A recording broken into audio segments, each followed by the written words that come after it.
Kami dari SMP Negeri 2 Gider menampilkan tari kreasi masyarakat pesisir. Gerakannya diambil dari gerakan tari adat khas Kepulauan Nias.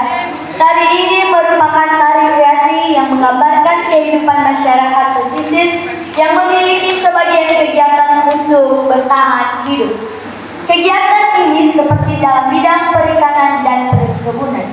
Dalam tari ini terdapat 5 gadis yang dengan lincah bergerak memperagakan tari yang menggambarkan kehidupan berkebun dengan menggunakan properti bakul dan menggunakan jari untuk menggambarkan kehidupan nelayan. Kelincahan dari 5 penari ini menunjukkan semangat dalam menjalani kehidupan sehari-hari yang tergerak dengan penuh kerja keras. Dengan program Ibu Ayu Zerua SPD, penari Maureen Laia, Niska Gule,